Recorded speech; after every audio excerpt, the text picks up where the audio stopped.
Galera, é o seguinte, desde o início do seu anúncio, o Resident Evil 4 Remake deu indícios de que seria lançado para a 8ª geração também, não sendo uma exclusividade de consoles como o PlayStation 5 ou os Xbox Series. Atualmente, nós já tivemos a confirmação de que, apesar de deixar o Xbox One de fora, ou seja, o console de 8ª geração da Microsoft não vai receber uma versão do game, ele também vai sair para o PlayStation 4 da Sony. E esse tipo de exclusividade parcial de jogos cross-gen não é nenhuma novidade, para ser honesto. Nós já tivemos casos como o de Rise of the Tomb Raider, que chegou para o Xbox 360 e Xbox One, e mesmo após ter perdido um tempo depois essa exclusividade para os consoles da Microsoft e ter saído assim para o PS4, o título não recebeu uma versão para o PS3. O fato é que antes mesmo do seu anúncio oficial, esses indícios que indicaram que o título chegaria também para a geração anterior começaram a levantar questionamentos sobre o uso do poder da nova geração. Afinal de contas, normalmente em trailers de divulgação, o que vimos é a utilização de um hardware mais recente e poderoso. Logo, a maior qualidade gráfica é a esperada de se ver ali. E isso gera uma preocupação pela possibilidade da geração mais antiga estar limitando de certa forma a geração mais atual. Algo pode estar acontecendo aqui. Resident Evil 4 Remake pode estar sendo limitado pelo PS4 de acordo com o que a gente vê em alguns trechos de trailers e de gameplay. E nós vamos discutir isso hoje. Mas claro, antes de continuarmos, não esquece de clicar no gostei porque isso ajuda pra caramba e de quebra você faz a boa ação do dia e se inscreve no canal ativando o sininho das notificações para não perder os vídeos de terças e quintas às 19 horas. Tudo isso feito, então vamos ver o que temos aqui para avaliar o uso da RE Engine com Resident Evil 4 Remake e se o PS4 pode estar limitando isso. As demonstrações mais recentes que tivemos acerca do jogo foram através da Game Informer e também de um novo trailer liberado, e elas revelam muita coisa de aspectos gráficos do jogo. Alguns pontos interessantes, outros bem distintos da primeira gameplay revelada e coisas que decepcionaram um pouco, e nós vamos em cada uma delas. Só que algo bem característico desse motor gráfico que precisa ficar claro é que ele revela logo de cara as limitações da geração anterior sem perder muito tempo. E é fácil dizer isso quando olhamos para o anúncio de Resident Evil Village também. Enquanto nos primeiros trailers de Resident Evil 4 Remake encontramos uma limitação no modelo de linho, especificamente no contorno dos seus dedos, algo que poderia ser facilmente resolvido usando uma contagem de polígonos maior proporcionada por consoles mais fortes, ou até o uso da técnica de tessellation que é responsável por dar mais naturalidade a esse tipo de contorno, incluindo também o trecho com uma textura de baixa definição e dificuldade em relevos que poderia ser consertada pela mesma técnica, Resident Evil Village não fez muito diferente no seu anúncio e entregou algo parecido no trailer. O modelo da mão do personagem tinha uma clara dificuldade, algumas texturas foram desagradáveis de serem vistas e a taxa de quadros por segundo oscilava bastante também, sendo esse último uma característica muito mais incisiva da versão final no Xbox One. Então, depois de se atentar a esses elementos no trailer do Village, fica muito mais simples de se identificar problemas aqui nas novidades do próximo título.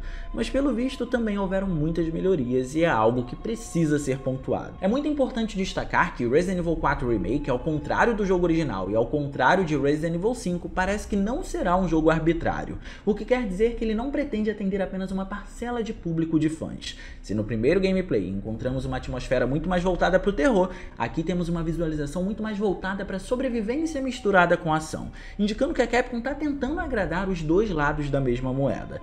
E mesmo não sendo fã do estilo mais rápido e frenético introduzido pelo jogo original, é necessário reconhecer que ele é importante. Afinal, o sucesso dele também foi derivado disso. Mas os visuais são o nosso foco. Aqui tudo indica que não vamos ser impressionados por um grande impacto, como foi no jogo original, mas também parece que houveram grandes melhorias. Melhorias essas que tentam ficar evidentes a todo custo. E é por tentar ficar evidentes que, em linha paralela com as qualidades, também vemos os defeitos. Os personagens em si se saem muito bem, por exemplo. Um grande avanço foi no espalhamento de subsuperfície. Essa técnica que teve seu auge lá em Devil May Cry 5, mesmo com o título tendo sido lançado antes de Resident Evil Village, aqui consegue trazer resultados ainda mais interessantes. E para entender esses resultados, vale salientar como outros detalhes se comportam. Diferentemente do jogo original, dessa vez, Leon tem uma aparência depressiva. Mas isso não é tudo, porque esse visual é trabalhado de maneira escalonada, algo que vocês vão entender agora. Reparem que existem diferenças visíveis na cor do rosto de Ashley e na cor do rosto rosto do Leon. Enquanto ela é mais corada, ele está mais pálido. Isso pode ser derivado dele estar muito mais tempo exposto ao frio e à chuva, ao contrário dela que estava abrigada além de estar agasalhada. Esses sinais também são reforçados na boca de cada um deles, que se comporta de maneira muito parecida, com o Leon estando com a boca mais roxa e a Ashley não. E esse tipo de detalhe precisa ser percebido para notarmos se quando o personagem estiver em condições diferentes, ele vai estar da mesma forma ou não. De qualquer maneira, seguimos para o contorno dos olhos, em que vemos olheiras sendo apresentadas no protagonista, ao contrário do que é visto na Ashley, indicando a diferença psíquica entre os dois. Então, favorecendo a esse aspecto é que entra o trabalho de espalhamento de subsuperfície, que espalha a luz realisticamente na pele do modelo considerando esse contexto e ainda é auxiliado por um Ambient Occlusion em cantos discretos para poder escurecer ainda mais os rostos deles. Em alguns casos, a técnica de Ambient Occlusion poderia até ser usada para poder deixar os personagens mais assustadores, mas no caso de Leon aqui, ela serve para dar mais peso em como está a condição da saúde mental dele. Ambient Occlusion em personagens tem basicamente a mesma função de quando está sendo aplicada nos cenários. É um sombreamento discreto que não serve para chamar a atenção, e sim serve para poder detalhar. Tanto é que a parte que mais recebeu ênfase nesse sentido foi a pálpebra.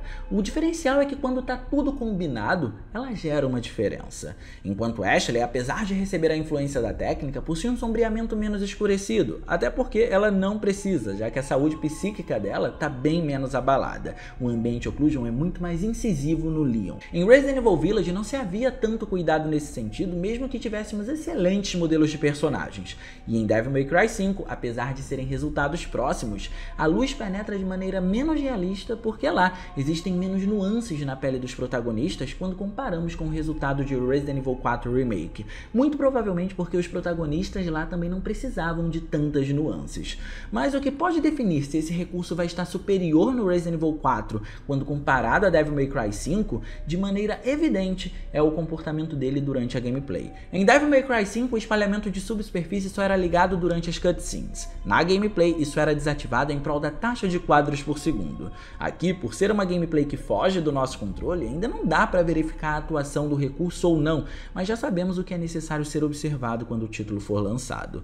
O ponto é que não demora muito e vemos Leon numa parte externa com um cenário chuvoso que tenta recriar o clima do jogo original. E é nessa parte que vemos diversos trechos sendo amparados pela tecnologia da 8ª geração, e não da 9ª. Nessa gameplay, logo após Leon e Ashley descerem as escadas, as paredes vão ter alguns objetos e algumas plantas trepadeiras, e são eles os reveladores de uma tecnologia mais arcaica. Normalmente, nessa condição de luz sobre esse tipo de objeto, temos a atuação do Ambient Occlusion para que haja sombras de maneira difusa sendo correspondente ao tipo de objeto, que é pequeno, e as condições de luz, que são baixas. E existem diversos tipos de Ambient Occlusion. Na nova geração, por estar se concentrando no Ray Tracing, essa é a técnica que se espera, e a Capcom já mostrou que tem poder sobre isso. No entanto, o Resident Evil 4 Remake indica usar um recurso de 2011, chamado Screen Space Ambient Occlusion. Essa é uma técnica competente que foi usada pelo fim da 7ª geração em raros títulos e ao longo de praticamente toda a 8ª. Ela consegue gerar essas sombras difusas nos objetos sem consumir muito do hardware atual e tem uma boa representação, mas isso não quer dizer que ela seja isenta de problemas. O Screen Space Ambient Occlusion é uma técnica de espaçamento de tela, resultando em um sombreamento que se perde à medida que a câmera se afasta do objeto pretendido. Mas além disso, também é uma técnica que gera um sombreamento mais escuro do que o que é pretendido, não deixando seu aspecto natural. Na prática da jogatina não tem problema, é claro, você dificilmente vai reparar. A grande questão é que, se em games anteriores a Capcom já conseguiu trazer o Ray Tracing, que é um recurso de nova geração para poder representar o efeito, por que não é o que encontramos aqui nesse trailer de gameplay aparentemente? Bom, de qualquer maneira, existem mais problemas e outro elemento problemático é a chuva. E é problemático não apenas pela forma como ela aparece, mas também porque nos leva para poder observar outros elementos que apresentam dificuldades. Para começar, comparar essa chuva com a da remasterização de GTA 3 tem sido muito comum na internet, mas digamos que é algo um tanto exagerado. A chuva de GTA 3 funciona como uma parede de texturas que simulam partículas em 2D se movendo de acordo com a câmera. Extremamente artificial. É como se a chuva tivesse só um padrão de movimento que é de acordo com o que você está fazendo no jogo. Em Resident Evil 4, na tentativa de simular uma tempestade e indicar que está tendo muito vento no local, temos partículas com padrões de movimentos completamente diferentes, o que faz com que essa tempestade se distingua bastante das tempestades de GTA 3. O problema é que, como partículas são sempre dificultosas no desenvolvimento, desenvolvimento, quando se consegue trazê-las de maneira que não comprometa a performance, é normal que o time de desenvolvimento queira dar ênfase a elas. E parece que foi isso que aconteceu aqui. A chuva ganhou muito mais nitidez que todo o resto do cenário, recebendo uma aparência artificial por conta disso. Soa como se ela não estivesse coexistindo com todo o resto que está acontecendo ali. Veja, por exemplo, no jogo original. Nele, a nitidez nessa chuva só é aplicada quando as gotículas entram em contato com alguma fonte de luz forte e estática.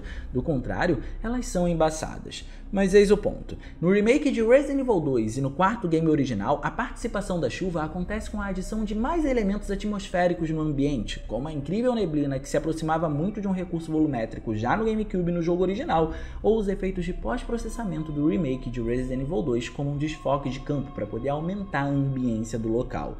Tudo isso para fazer parecer que o cenário estava sendo caótico com a participação da chuva torrencial e, por consequência, ofuscar a visão do jogador. A chuva era só mais um elemento que precisava de outros complementos necessariamente para poder atingir o seu objetivo, e não a protagonista da atmosfera em si.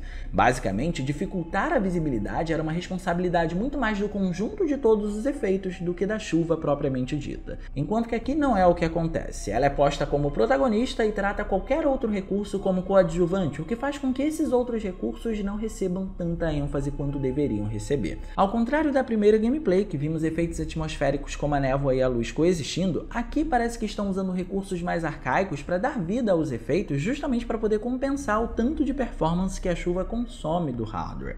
Até no cenário interno, essa foi a sensação ao ver essa fumaça nos pés do personagem. O recurso estimado para poder trazer isso era algo parecido com o que foi visto em Dead Space Remake, que usa um aprimoramento em cima do recurso volumétrico capaz de criar a densidade de forma que a fumaça seja impactada pela superfície de maneira diferente, com um grau de impacto e de intensidade distinto de como ela é influenciada pela luz. Ou seja, a fumaça vai ter nuances na sua intensidade e também no seu comportamento de acordo com a área que ela está. Uma obra-prima dos visuais sem sombra de dúvidas. Só que Resident Evil 4 Remake parece estar mais tímido nesse sentido, nesse trecho ao menos. Olhando para a data de captura dessa gameplay e a data de lançamento do jogo, existe um tempo hábil para poder reparar isso. O grande problema é que aparentemente essa chuva desnecessariamente nítida de fato está comprometendo um pouco da performance, além de atrapalhar outros efeitos visuais, porque aqui existe uma leve queda na taxa de quadros por segundo que parece se focar em 60 FPS, o padrão da RE Engine. Inclusive, o fato dela atrapalhar na performance indica que os outros efeitos atmosféricos foram diminuídos aqui nessa parte, justamente por conta dela. E sim, também temos algumas texturas chapadas ou com poucos elementos, mas tudo isso é disfarçado pela iluminação de material com base física da RE Engine, que dá realismo aos objetos usando o comportamento da luz sobre eles. Digamos que é a versão do espalhamento de subsuperfície, só que para objetos. Bom, ainda falta para o jogo chegar e a Capcom pode melhorar esses aspectos, mas é inegável que o game foi feito pensando no hardware do PS4 e adaptado para o PlayStation 5. Por isso, a diferença de atuação dos efeitos atmosféricos entre a primeira e a segunda demonstração é evidente. Mas deixa aí no campo dos comentários o que você acha principalmente dessa questão de sair jogos tanto para o PlayStation 4 como para o PlayStation 5 ou para o Xbox One e para o Xbox Series. Eu quero saber o que você pensa sobre, beleza? E no mais, eu vou ficando por aqui. Eu espero muito que vocês tenham gostado desse vídeo. Se vocês gostaram, não se esqueçam de clicar no gostei, porque isso ajuda pra caramba. De quebra, você faz a boa ação do dia e se inscreve no canal ativando o sininho das notificações para não perder os vídeos de terças e quintas às 19 horas. Minhas redes sociais vão estar aparecendo por aqui. Se vocês quiserem trocar uma ideia, sou todo ouvidos. Era isso, um grande abraço e a gente vai se ver na próxima.